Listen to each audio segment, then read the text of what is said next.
Hi, this is Heather Bayer, and in this section we're talking about attracting owners. You cannot run a property management business without owners, and in fact, attracting owners is my favourite topic.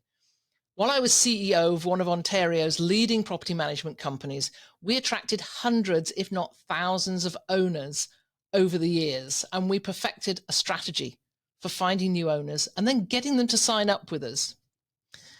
When we started out, we took on every home that came to us, and it's natural to do that at the start. A lot of property managers do this. They want to take on as many properties as they can to build inventory. But I know from my experience that there's huge downsides to doing this.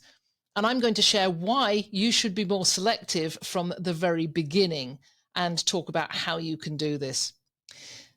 The key to this is appreciating that not all homeowners have the same goals or needs. Some want to be entirely hands-off and let you manage everything. Others have a much loved family home and are apprehensive of the process, and they need a lot of hand-holding and education. A third group are really enthusiastic and they love the hospitality side of the business.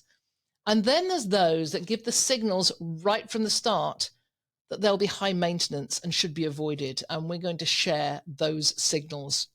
I'm sharing all I know about owner acquisition in this guide, so I hope you enjoy it.